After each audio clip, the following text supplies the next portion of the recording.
സുവിശേഷങ്ങളായ മത്തായി, ലൂക്കാ സുവിശേഷങ്ങൾ വളരെ പ്രത്യേകതയോടെ ഈശോയുടെ ബാല്യകാലം അവതരിപ്പിക്കുന്നുണ്ട്. ഒരുപക്ഷെ തുല്യ പ്രാധാന്യത്തോടെ ഇതോടൊപ്പം ചേരുന്ന ഒരു വ്യക്തിയാണ് സ്നാപക യോഹന്നാൻ. മർക്കോസിന്റെ സുവിശേഷത്തിൽ ബാല്യകാല വിവരണമില്ല എങ്കിലും ഈ സ്നാപക യോഹന്നാനെ വളരെ പ്രാധാന്യത്തോടെ അവതരിപ്പിക്കാനായിട്ട് ശ്രമിക്കുന്നുണ്ട്.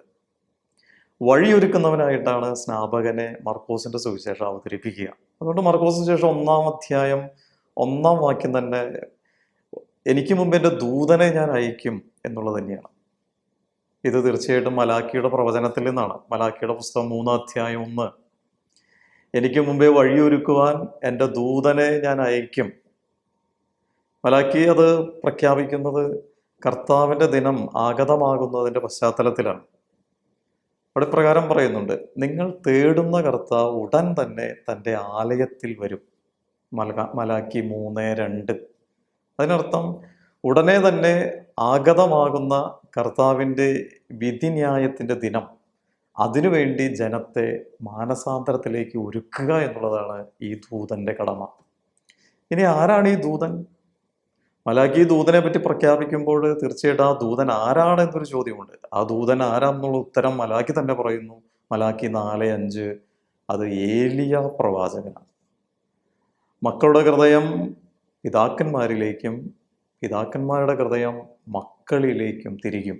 ഈ ദൂതന്റെ കടമ അല്ലെങ്കിൽ ദൗത്യം ഇതാണ്. മർക്കോസിന്റെ സുവിശേഷം വായിക്കുന്ന ഒരു വായനക്കാരന് തീർച്ചയായിട്ടും ഉണ്ടാകാവുന്ന ഒരു തിരിച്ചറിവ് ഇതായിരിക്കും. മലാക്കി പ്രഖ്യാപിക്കുന്ന ദൂതൻ അത് ഏലിയ പ്രവാചകനാണ്. പക്ഷെ ഇവിടെ ആ ദൂതനെ അവതരിപ്പിക്കുമ്പോൾ സ്നാപക യോഹന്നാനെ അവതരിപ്പിക്കുന്നു. അങ്ങനെയെങ്കിൽ ഈ സ്നാപക യോഹന്നാൻ ആരാണ്? അത് മറ്റാരുമല്ല, ഏലിയായുടെ പുനരവതാരം. ശിഷ്യന്മാർ തന്നെ ഈശോയോട് ഇത് ചോദിക്കുന്നുണ്ട്. രൂപാന്തരീകരണത്തിന് ശേഷം മർക്കോസ് 9 നമ്മൾ കാണുന്നുണ്ട്. ഏലിയ വരുമെന്നാണല്ലോ നിയമജ്ഞർ പറയുന്നത്. ശിഷ്യന്മാർ ഈശോയോട് ചോദിക്കുന്നുണ്ട്. ഈശോ പറയുന്നത് എന്താണ്? തീർച്ചയായിട്ടും ഏലിയ വരും, ഏലിയ എല്ലാം പുനഃസ്ഥാപിക്കും.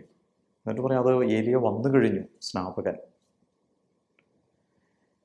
ഇസ്രായേൽക്കാരുടെ ജീവിത ശൈലിയുമായിട്ട് ഈ ഒരു വിശ്വാസം, അതായത് മിശിഹായുടെ ആഗമനത്തിന് മുമ്പ് ഏലിയ പ്രവാചകൻ പുനരവതരിക്കും എന്നുള്ളൊരു വിശ്വാസം ശക്തമായിട്ട് അവരെ നയിച്ചിരുന്നു. അവരതിപ്പോഴും വിശ്വസിക്കുന്നു. മിശിഹ വരുന്നതിന് മുമ്പ് മനുഷ്യരുടെ ഹൃദയങ്ങളെ ഒരുക്കാൻ, മാനസാന്തരത്തിലേക്ക് നയിക്കാനായിട്ട്, കർത്താവിന് സ്വീകാര്യമായ ഒരു ജനത്തെ ഒരുക്കാനായിട്ട് ഏലിയ വരും എന്നുള്ളതാണ് അവർ ഇപ്പോഴും വിശ്വസിക്കുന്നത്. അതുകൊണ്ട് ഈ ജനം എന്താ ചെയ്യുന്നത്?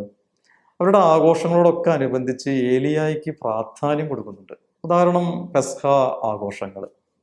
പെസഹ തിരുനാൾ 8 ദിവസത്തോളം നീണ്ടു നിൽക്കുന്ന ഒരു ആഘോഷമാണ്. ആദ്യ ദിനത്തെ കൂട്ടായ്മയുടെ ഭക്ഷണം, അതിൻ്റെ ഇടയിൽ ഏലിയായ്ക്ക് വേണ്ടി മാത്രം ഒരു പാനപാത്രം അവർ മാറ്റിവെക്കും. അത് ഏലിയായ്ക്ക് പാനം ചെയ്യാനുള്ളതാണ്. അവർ വിശ്വസിക്കുന്ന ഏലിയ വരും, മിശിഹായുടെ ആഗമനം പ്രഖ്യാപിക്കും, ദാവീദിന്റെ പുത്രനായ മിശിഹ വരുന്നു, ആഗതനാകുന്നു എന്ന് പ്രഖ്യാപിക്കും.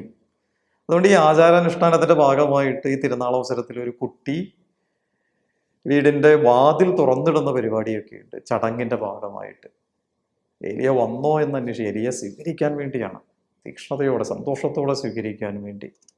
ഇവർ വിശ്വസിക്കുന്നത് എന്താണ്? ഏലിയ വന്നാൽ എല്ലാം പുനഃസ്ഥാപിക്കും, തങ്ങളുടെ എല്ലാ പ്രശ്നങ്ങൾക്കും പരിഹാരമായിരിക്കും ഏലിയ. കാരണം മിശിഹ വരുമ്പോൾ മിശിഹായെ സ്വീകരിക്കാൻ സന്തോഷത്തോടെ സ്വീകരിക്കണം, വിശുദ്ധമായ ഹൃദയത്തോടെ ഏലിയായെ സ്വീകരിക്കണം, മിശിഹായെ സ്വീകരിക്കണം. അതിനായിട്ട് ഏലിയ വന്ന എല്ലാത്തിനും പരിഹാരം കാണും. ഏലിയ പ്രത്യാശയുടെ സാന്നിധ്യമാണ്, ദൈവത്തിൻ്റെ ഇടപെടലിൽ പ്രത്യാശയോടെ കാത്തിരിക്കുന്നത്. തീർച്ചയായിട്ടും നമുക്കും ഏലിയായുടെ സാന്നിധ്യങ്ങളാകണം. മനുഷ്യർക്ക് ദൈവത്തെ കാണിച്ചു കൊടുക്കുക, ദൈവത്തിൻ്റെ ആഗമനം, സാന്നിധ്യം പ്രഘോഷിക്കുന്ന വ്യക്തിത്വങ്ങളാകാനായിട്ട് ഒരുപക്ഷെ വിശ്വാസമൊക്കെ നമ്മെ പ്രേരിപ്പിക്കുന്നുണ്ട്. സ്നാപകൻ്റെ ദൗത്യം എന്നുള്ളത് ജനത്തെ ദൈവത്തിനായി, മിശിഹായ്ക്കായി ഒരുക്കുക എന്നുള്ളതാണെങ്കിൽ, ജീവിത സാഹചര്യങ്ങളിൽ ഈ ഏലിയ അല്ലെങ്കിൽ സ്നാപകൻ അത് പ്രത്യാശയുടെ സാന്നിധ്യങ്ങളായിട്ട് എല്ലാ പ്രശ്നങ്ങൾക്കും മിശിഹ വരുമ്പോഴും പരിഹാരം കണ്ടെത്തുന്ന സാന്നിധ്യങ്ങളാകുക എന്നുള്ളത് തന്നെ.